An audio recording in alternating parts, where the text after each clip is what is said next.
तो चलिए केट चॉपिन के क्लासिक नॉवल द अवेकनिंग की दुनिया में चलते हैं। आज हम एक ऐसे सफर को समझेंगे जहां एक गहरे व्यक्तिगत बदलाव की बस शुरुआत होती है। नॉवल की शुरुआत ही इन शब्दों से होती है, चले जाओ भगवान के लिए। सोचने वाली बात है ना? ये आवाज एक पिंजरे में बंद तोते की है जो बस यही रट लगाए हुए है। और बस इन्हीं शब्दों से शुरू से ही एक ऐसी दुनिया का एहसास होने लगता है जहां घुटन है, कैद है। लेकिन ये तोता सिर्फ एक तोता नहीं है, और यही तो सारी बात है। उसका पिंजरा वो असल में उस पूरे माहौल का, उस पूरे सेटिंग का सिंबल है।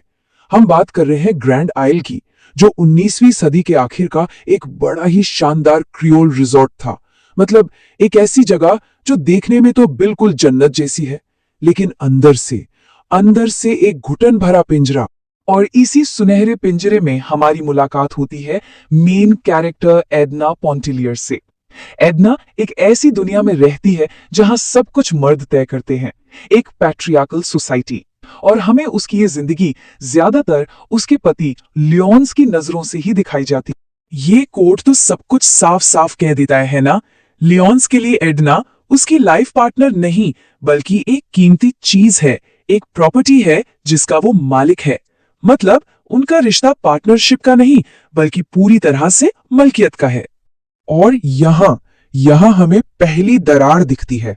अपने पति से एक मामूली सी बहस होती है, और उसके बाद एडना अकेले में ऐसे टूट कर रोती है जैसे पहले कभी नहीं रोई थी। ये आंसू सिर्फ उस बहस के लिए नहीं थे, नहीं, ये तो उसके अंदर दबी हुई एक गहरी अनकही बेचैनी का पहला इशारा थे। ग्रैंड आइल की सोसाइटी में औरतों के लिए चॉइसेस बहुत ही लिमिटेड थी। मतलब उनके सामने बस दो ही रास्ते थे, दो ही रोल मॉडल्स थे, और इन दोनों रास्तों को हम दो अहम किरदारों के जरिए समझेंगे। तो पहला रास्ता था मदर वुमन का। ये उस जमाने का सोशल आइडियल था। ऐसी औरतें जो अपने बच्चों को, अपने पति को पूजती थीं और अपनी खुद की पहचान को मिटा देना एक पवित्र काम मानती थीं। एडना की दोस्त है एडल रेटिग्नोल, वो इसकी जीती जागती मिसाल है। उनसे यही उम्मीद की जाती थी कि वो अपनी पूरी आइडेंटिटी, अपने सपने, अपनी ख्वाहिशें, सब कुछ अपने परिवार पर कुर्बान कर दें।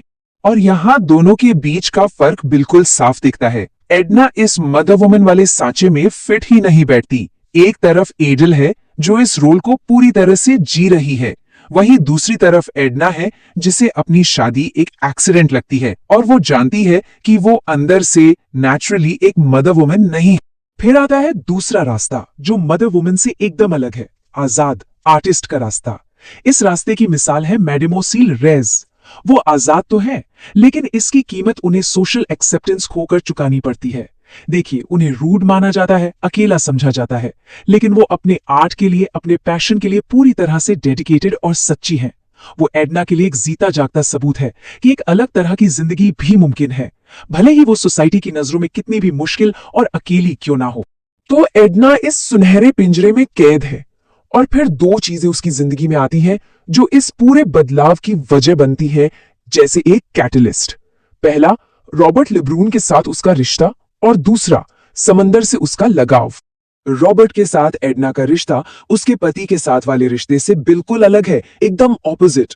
क्योंकि रॉबर्ट के साथ वो मिसेस पॉन्टेलियर नहीं है, वो सिर्फ एडना है। उनका रिश्ता बराबरी का है, एक ऐसी सच्ची दोस्ती जहां उसे किसी सोशल दिखावे के बिना आजादी से खुद को एक्सप्रेस करने का मौका मिलता है। और फिर है समंदर, जो इस कहानी में एक बहुत ही पावरफुल सिंबल बन जाता है। समंदर की आवाज जैसे एडना को बुला रही हो। यह सिंबल है आजादी का, सेंसुअलिटी का, और खुद के अंदर की उन अनंत गहराइयों का। मतलब वो सब चीजें जो एडना की बंधी बंधाई जिंदगी से बिल्कुल गायब है। ये समंदर उसे एक ऐसी दुनिया में खींचता है जहां सोसाइटी के नियम मायने नहीं रखते। और यहां से आता है एक टर्निंग पॉइंट, बहुत बड़ा। अब तक म्यूजिक सुन के एडना के दिमाग में बस खूबसूरत तस्वीरें बनती थीं, लेकिन उस रात मैडेमोइसेल रेस का पैशनेट पियानो म्यूजिक कुछ अलग ही करता है। वो उसके दिमाग से नहीं, सीधा उसकी रूह से, उसकी सोल से बात करता है, और ऐसे इमोशंस को जगाता है जो उसने या तो कभी महसूस ही नहीं किए थे, या शायद कहीं बहुत अंदर दबा दिए थे। तो ये जो इमोशनल अवेकनिंग हुई है, ये उसके सबसे बड़े बदलाव के लिए स्टेज सेट करती है। देखिए, उसका पानी से डरना सिर्फ एक डर नहीं है, ये इस बात का सिंबल है कि वो दूसरों पर कितना डिपेंड करती है। वो तब तक तैर नहीं पाती जब तक कोई उसके पास ना हो ये एहसास दिलाने के लिए कि वो सेफ है। लेकिन फिर उस रात रेज की म्यूजिक से हिम्मत बटोरकर वो आखिरकार अकेले तैर जाती है। और ये सिर्फ स्विमिंग सीखना नहीं था, नहीं, ये तो सेल्फ रियलाइजेशन था, आजादी का एक बहुत गहरा अनुभव। पहली बार उसे अपनी खुद की ताकत का एहसास होता है। तो इस पल का असली मतलब क्या है? असली मतलब ये है कि ये पहली बार है जब एडना को महसूस होता है कि उसकी अपनी किस्मत पर उसका कंट्रोल है। ये सिर्फ एक फिजिकल आजादी नहीं थी, बल्कि एक स्पिरिचुअल रिलीज भी था, सब एक साथ। तो अब जब एडना ने अंदर से अपनी ताकत को पहचान लिया है, तो अब वो बाहर भी दिखने लगती है। चलिए देखते हैं कि उसके विद्रोह के, उसकी बगावत के पहले कदम क्या होते हैं। स्विमिंग में इस जीत के फौरन बाद लियोन्स उसे अंदर आने का हुक्म देता है, हमेशा की तरह। लेकिन इस बार कुछ अलग है। पहली बार एडना साफ मना कर देती है। पहले क्या होता था, वो आदत से मजबूर होकर उसकी बात मान लेती थी, लेकिन अब उसे अपनी खुद की मर्जी का एहसास होता है, और ये एहसास बहुत पावरफुल है। और इसके बाद आजादी का एक और नशा चढ़ता है। एक दिन के लिए वो एक पत्नी और मां होने की सारी जिम्मेदारियों को पीछे छोड़ देती है और बस वही करती है जो उसका दिल चाहता है। उसे साफ महसूस होता है कि जिन जंजीरों ने उसे जकड़ रखा था वो अब टूट रही हैं, और ये आजादी का एहसास बहुत गहरा है। एडना अभी इस नई नई मिली आजादी को, इस नई दुनिया को एक्सप्लोर करना शुरू ही करती है कि तभी एक ऐसी शॉकिंग खबर आती है जो सब कुछ रोक देती है। डिनर टेबल पर अचानक से ये अनाउंसमेंट होती है कि रॉबर्ट मेक्सिको जा रहा है, और वो भी फौरन। एडना का कंफ्यूजन और सदमा उसके चेहरे पर साफ दिखता है। उसके समझ में ही नहीं आता कि ये अचानक से कैसे हो सकता है। ये टाइमलाइन देखिए, इससे साफ पता चलता है कि उसका जाना कितना अचानक और कितना बेरहम था। ना कोई एक्सप्लेनेशन, ना अलविदा कहने का कोई मौका। सुबह वो एडना के साथ था और रात होते होते वो जा चुका था। ये एक सोची समझी अचानक की गई चोट जैसा था। रॉबर्ट के जाने के बाद एडना बिल्कुल टूट जाती है, और इसी दर्द में उसे पहली बार ठीक से एहसास होता है कि वो असल में क्या महसूस कर रही थी। ये एक गहरा इन्फैचुएशन है। उसके पास्ट के सारी ख्याली क्रश इसके आगे कुछ भी नहीं थे। ये रियल है और ये दर्दनाक है।